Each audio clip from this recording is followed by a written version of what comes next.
Morning, dear aspirants. Today's news. First news: petrol, diesel prices hiked by rupees 3 per liter. So issue என்ன? West Asian கிரைசிஸ்னால நமக்கு crude oil supply குறைஞ்சிருந்துச்சு.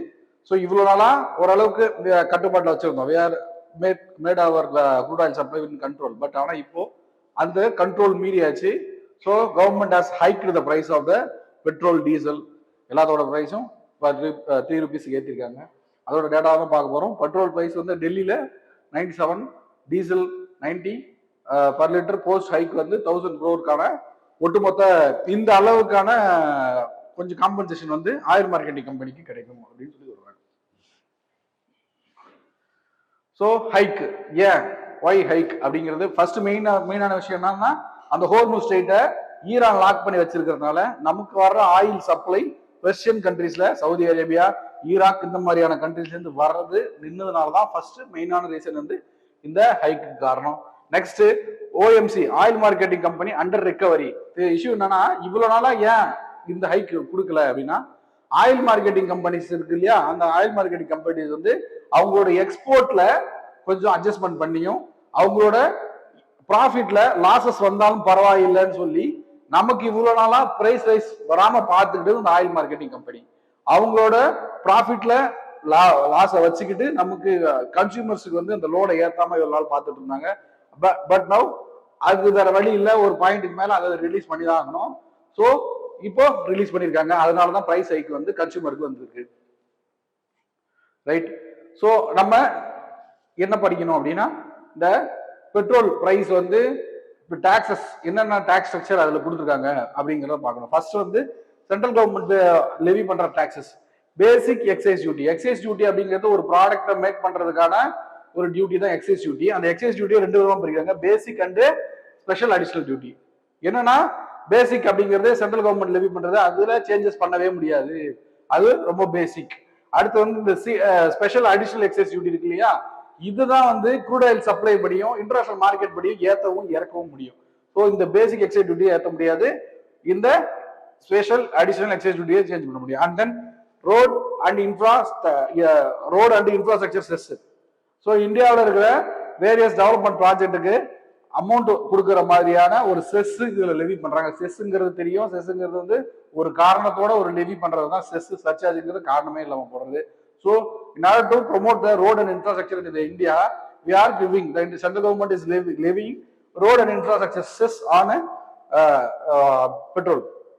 Next, AIDC agriculture and infrastructure development cess, agriculture promotionுக்காகவும் cess and custom duty. So இவ்வளோ process வந்து எங்கன்னா union government வந்து Levy பண்ணது யார் மேல? பெட்ரோல் மேல. நெக்ஸ்ட் வந்து ஸ்டேட் கவர்மெண்ட் வந்து வேல்யூ ஆட் டாக்ஸ். ஸோ ஒரு ப்ராடக்டா வேல்யூ ஆட் பண்ணா அது வேல்யூ ஆட் ஆயிடுது. ஸோ வேல்யூ ஆட் டாக்ஸ்ன்னு சொல்லிட்டு ஸ்டேட் கவர்மெண்ட் ஒரு சில இடத்துல போடுறாங்க. அதே டாக்ஸ் வந்து சேல்ஸ் டாக்ஸ்னு கவர்மெண்ட் ஸ்டேட் 28 ஸ்டேட்ல ஏதாவது ஸ்டேட்ல சேல்ஸ் டாக்ஸ்னாலும் வேல்யூ ஆட் டாக்ஸ்னாலும் கிட்டத்தட்ட ஒண்ணுதான். நெக்ஸ்ட் அடிஷனல் செஸ், இதெல்லாம் வந்து ஸ்டேட் கவர்மெண்டோட டாக்ஸஸ், வேரியஸ் டாக்ஸஸ். விண்ட்ஃபால் டாக்ஸ்னு ஒரு டேர்ம் கொடுத்துருக்காங்க. விண்ட்ஃபால் டாக்ஸ் அப்படின்னா என்னன்னா, ஒரு ஆயில் மார்க்கெட்டிங் கம்பெனி இல்ல ஏதோ ஒரு கம்பெனி சடனா டியூ டு குளோபல் சிச்சுவேஷனோட டிமாண்ட் சப்ளைனால அன்இமேஜினபிள் ஒரு ப்ராஃபிட், சடனா ஒரு ப்ராஃபிட், ஒரு பெரிய அமௌண்ட் ப்ராஃபிட் வந்துருச்சு, காரணமே சரியான காரணம் இல்லாம ஒரு ப்ராஃபிட் வந்துச்சுன்னா அந்த ப்ராஃபிட்ல ஒரு பெர்சன்டேஜ் டாக்ஸ் எடுப்பாங்க. அதுதான் windfall tax, unexpected high profits. So இதுதான் விண்ட்ஃபால் டாக்ஸ். இந்த டாக்ஸ் என்னன்னு தெரிஞ்சிருக்கணும். கரண்ட் விண்ட்ஃபால் டாக்ஸ் என்னன்னா rupees 3 per liter இப்போ லெவி பண்றாங்க எங்க பெட்ரோலுக்கு மேல. லெவிடு டு டீசல் எக்ஸ்போர்ட்ஸ் வந்து 16.5 அண்ட் ATF அப்படின்னா aviation turbine fuel. Aviation turbine fuel ரொம்ப purest fuel used for private jets, private aeroplane. அந்த ஏரோப்ளைனுக்குள்ள யூஸ் பண்ணுவாங்களே ஹை குவாலிட்டி ஃபியூயல், அதுதான் ஏவியேஷன் டர்பைன் ஃபியூயல். அந்த ஏவியேஷன் டர்பைன் ஃபியூயலுக்கு 16 per liter. ஸோ இப்படியான விண்ட்ஃபால் டாக்ஸஸ் வந்து லெவி பண்றாங்க. Next news, India's goods exports climbed to 43.6 billion. So இந்த சிச்சுவேஷன்ல பெட்ரோல் கிரைசிஸ் இருக்கிற இந்த சிச்சுவேஷன்ல ஒரு அன்எக்ஸ்பெக்டட் ஒரு நல்ல விஷயம் என்னன்னா, இந்தியாவோட கூட்ஸ் எக்ஸ்போர்ட் இன்க்ரீஸ் ஆயிருக்கு. எப்பயுமே இந்தியாவை பொறுத்தவரையில சர்வீஸ் எக்ஸ்போர்ட்ஸ் தான் அதிகமா இருக்கும். இந்த டைம்ல கூட்ஸ் எக்ஸ்போர்ட்டும் எக்ஸஸ் ஆயிருக்கு. அதுக்கு ரீசன் என்னன்னா, அந்த சப்ளை செயின் வந்து ரொம்ப கரெக்டா ப்ராசஸ் ஆகலாம். அது ஃபர்ஸ்ட் இந்தியாவோட மெர்ச்சன்டைஸ் எக்ஸ்போர்ட் க்ரோ 14% இன் ஏப்ரல் 2026. ஓகேவா? எக்ஸ்போர்ட் க்ரோத் வந்து 14%, ட்ரேட் டெபிசிட் வந்து 30% குறைஞ்சிருக்கு. யூஎஸ் எக்ஸ்போர்ட்ஸ் வந்து 1% டு 8.5 பில்லியன் இந்த அளவுக்கான இன்க்ரீஸ் ஆயிருக்கு. So west Asia decline. இந்த சுச்சுவேஷன் வெஸ்ட் ஏஷியா டிக்ளைன்னா அந்த பொசிஷன் கிராஸ் பண்ணி நம்ம எங்கேயுமே அனுப்ப முடியாது எக்ஸ்போர்ட். ஸோ அப்படிப்பட்ட சுச்சுவேஷன்லையும் நமக்கு பிளஸ்ஸாக தான் இந்த கூட்ஸ் வந்து எக்ஸ்போர்ட் அதிகமாக இருக்குது. So what are all the schemes that motivated or that promoted the export அப்படிங்கிறது நமக்கு தெரிஞ்சிடும். என்னன்னா ரீஃபண்ட் எனேபிள் டாக்ஸஸ். ஸோ ஒரு ப்ராடக்ட் ரெடி பண்ணிட்டு அந்த ப்ராடக்டை எக்ஸ்போர்ட் பண்றாங்கன்னா எக்ஸ்போர்ட் பண்றதுல நமக்கு ப்ராஃபிட் வரும். அதனால அந்த ப்ராடக்ட் ரெடி பண்றதுக்கான ஒரு சில டாக்ஸஸ் கொடுத்துருக்காங்க இல்லையா, அந்த டாக்ஸஸை ரீஃபண்ட் பண்ணுவாங்க. அதுதான் இந்த RODTEP அப்படிங்கிற டாக்ஸ் ஷெட்யூல். நெக்ஸ்ட் வந்து import of capital goods at 0 custom duty. என்னன்னா இப்போ ஒரு capital good, say for example ஒரு மிஷின், ஒரு பேப்பர் பிரிண்டிங் மிஷின் வந்து நம்ம இம்போர்ட் பண்றோம் அப்படின்னா அந்த பேப்பர் பிரிண்டிங் பண்ணிட்டு நம்ம எக்ஸ்போர்ட் தான் பண்ண போறோம் அப்படின்னா அந்த இம்போர்ட் டியூட்டி இருக்கு இல்லையா, அந்த இம்போர்ட் டியூட்டியை கட் பண்ணுவாங்க. அதுதான் இந்த EPCG scheme. Next special economic zone. Special economic zone அப்படிங்கிறது 2005ல லான்ச் பண்றாங்க. என்னன்னா இந்தியன் டெரிட்டரியில ஒரு குறிப்பிட்ட இடத்துல மார்க் பண்ணி இந்தியாவோட எந்த ஒரு டாக்ஸ் ரூல்ஸும் அங்க ஸ்பெசிபிக்கா அப்ளை ஆகாது. ஏன்னா அந்த ஸ்பெஷல் எக்கனாமிக் ஜோன் அப்படின்னு டெசிக்னேட் பண்ணி அங்க எக்ஸ்போர்ட் ப்ரொமோஷனுக்கு தேவையான tax concession, capital settle, loan, இந்த மாதிரியான விஷயங்கள்லாம் அதுல ஃபெசிலிட்டேட் பண்ணி எக்ஸ்க்ளூசிவ் ஃபார் த எக்ஸ்போர்ட் அப்படின்னு ஃபெசிலிட்டேட் பண்ற ஒரு இடத்துல தான் ஸ்பெஷல் எக்கனாமிக் ஜோன் அப்படின்னு சொல்லுவாங்க. அது காண்ட்லால கெமிக்கல்ஸ், நொய்டால எலக்ட்ரானிக்ஸ், விசாகப்பட்டினம்ல ஃபார்மா, இந்த மாதிரியான பர்டிகுலர் பிளேஸ்ல பர்டிகுலரான ப்ராடக்ட் எக்ஸ்போர்ட் பண்றது மாதிரி ஸ்பெசிபிகேஷன் கொடுக்கறது தான் இந்த special economic zone. So production linked incentive அப்படின்னா ஒரு ப்ராடக்ட் ஒரு 100 ப்ராடக்ட்ஸ் இருக்கா, 110 ப்ராடக்ட்ஸ் பண்ணீங்கன்னா அந்த 10 ப்ராடக்ட்டுக்கு ஒரு இன்சென்டிவ். அதுக்கு அந்த அளவுக்கு எந்த அளவுக்கு ப்ரொடக்ஷன் இன்க்ரீஸ் ஆகுதோ அந்த அளவுக்கு இன்சென்டிவ்ஸ் இன்க்ரீஸ் ஆகும். அதனாலதான் இது பேரு ப்ரொடக்ஷன் லிங்க்டு இன்சென்டிவ்ஸ். ஸோ இந்த மாதிரியான special economic zone, production linked incentives, இந்த டாக்ஸ் ரீஃபண்ட், ஸோ இவ்வளோ ஸ்டெப்ஸ் எடுத்ததுனாலதான் இந்த சுச்சுவேஷன்ல கூட நம்மளோட எக்ஸ்போர்ட் வந்து இன்க்ரீஸ் ஆயிருக்கு, கூட்ஸ் எக்ஸ்போர்ட் இன்க்ரீஸ் ஆயிருக்கு. Next news, state duty is to ensure living wages for workers, not label them as a terrorist, say Supreme Court. So Supreme Court இப்போ இருக்கிற ஒரு ப்ரொனவுன்ஸ் பண்ணிருக்காங்க. என்னன்னா லிவிங் வேஜஸ் கேட்டு protest பண்ணாங்கன்னா actually government must follow the DPSP, that is instrument of instruction சொல்லுவாங்க. அதுல கொடுத்துருக்க ஒரு விஷயம்னா லிவிங் வேஜ் கொடுத்தே ஆகணும்னு. So government should give the standard of living wages for every workers. அதை விட்டுட்டு அந்த லிவிங் வேஜஸ் கேட்டு ப்ரொடெஸ்ட் பண்றாங்கன்னா அவங்க மேல கேஸ் ஃபைல் பண்ற வேலையை பார்த்துட்டு இருக்காங்க. ஸோ அதனால கவர்மெண்ட் சுப்ரீம் கோர்ட் கொடுத்த ஒரு வேர்டு தான் இந்த don't treat them the worker as a terrorist அப்படின்னு சொல்லிட்டு. கான்ஸ்டிடியூஷன் பேசிஸ்ல பார்ட் 4 வந்து இந்த DPSP, directive principle of state policy, instrument of instruction சொல்றோம், குளோபல் ஃபியூச்சர்ஸ் அப்படின்னு சொல்லி அம்பேத்கர் சொல்லியிருக்காரு. ஸோ இதெல்லாம் வந்து ஸ்டாட்டிக்கா தெரிஞ்சுக்க வேண்டிய விஷயம். அதுல ஆர்டிகல் 37 வந்து என்ன சொல்லியிருக்காங்கன்னா லிவிங் வேஜஸோட கொடுக்கணும் அப்படின்னு. லிவிங் வேஜஸ் இல்ல, ஆர்டிகல் 37 வந்து இட்ஸ் நான் ஜஸ்டிசபிள்னு சொல்றது. லிவிங் வேஜ் வந்து அதுக்கு அடுத்த ஆர்டிகல்ஸ்ல வரும்னு நினைக்கிறேன், பாத்துக்கோங்க. ஆர்டிகல் 37 வந்து வெல்ஃபேர் ஸ்டேட்டுக்காக டைரக்ஷன் கொடுக்கறது தான் இந்த லிஸ்ட்ல இருக்கு. இதுதான் பார்ட் 4ல இன்ஸ்ட்ருமெண்ட் ஆஃப் இன்ஸ்ட்ரக்ஷன் சொல்லுவாங்க. ஸோ இட் இஸ் நான் ஜஸ்டிசபிள். இந்த ப்ரொவிஷன் இருக்கு அப்படின்னா கண்டிப்பா ஜஸ்டிசபிள் அப்படின்னா கோர்ட் என்போர்ஸ் பண்ணி ஆகணும் அப்படின்றது.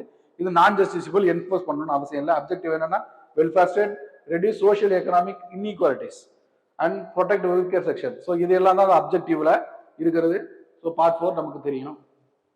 நெக்ஸ்ட் அந்த police custody and judicial custody difference தெரியும். ஏன்னா நியூஸ்ல police custody and difference custody. Police வந்து அந்த ப்ரொடெஸ்டர்ஸை போலீஸ் கஸ்டடி வேணும்னு சொல்லி கேட்டதுக்கு கோர்ட் வந்து மறுத்துட்டாங்க.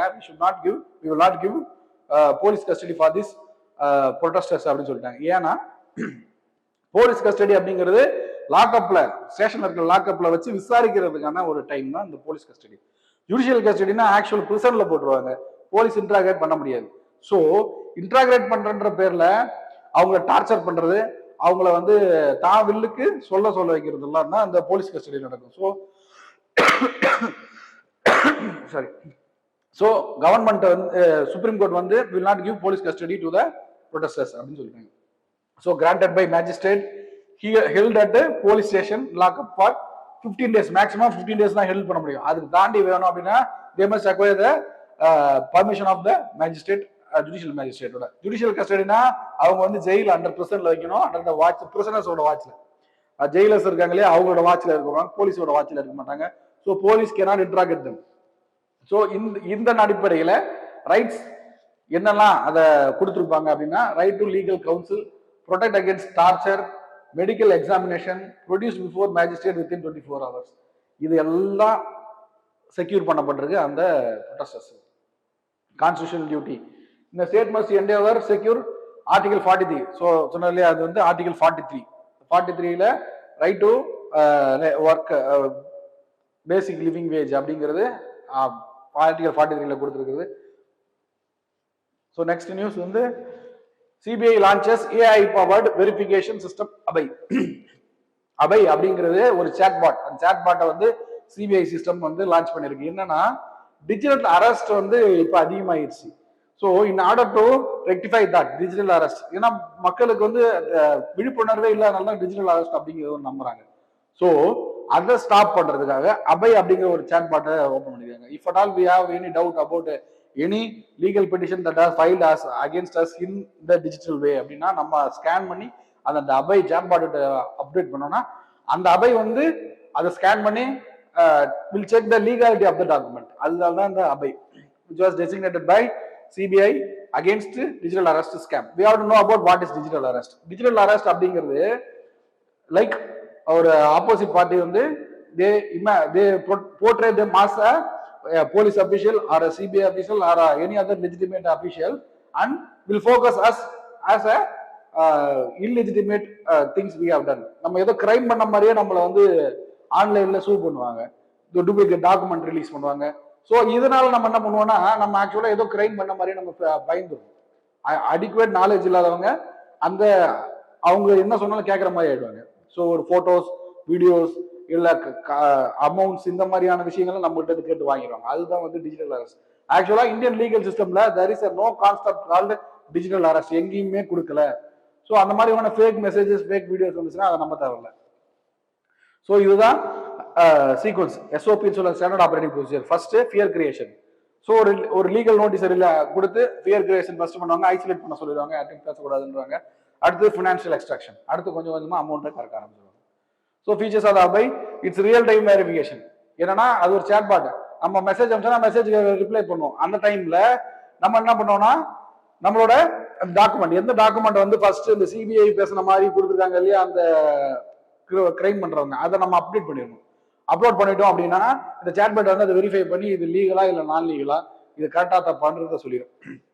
And CBI official notice will have QR code scanner. அந்த கியூஆர் கோடை ஸ்கேன் பண்ணாலும் அதோட ஒரிஜினல் விஷயம் தெரிஞ்சிடும். And then AI based chatbot அதுதான். ஓகேவா?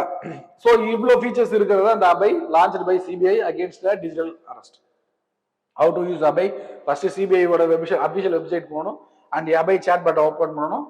And we have to upload the document which is received by the scammers. இதை பண்ணோம்னா அடுத்து வந்து தெரிஞ்சிடும். Next mark question. India's trade deficit fell 30% to 7.8 billion. Examine the role of import compression from West Asia and export growth in improving the trade balance.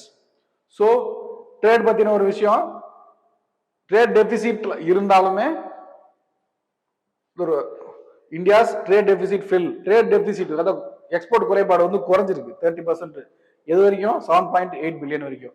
So இதுக்கான ரீசன்ஸை quote பண்ணணும். Explain the role of import compression. இதுல இப்போ export வந்து export அதிகமாக இருக்குன்னா ஆக்சுவலா import வந்து குறைஞ்சிருக்குன்னு அர்த்தம். அதோட ரீசன்ஸையும் கோட் பண்ணணும். கோட் பண்ணி 2 பக்கத்துக்கு 150 வேர்ட்ஸ் எழுதி போட்டோ எடுத்து அனுப்புங்க, கண்டிப்பா திருத்தி தருவோம். தேங்க்யூ.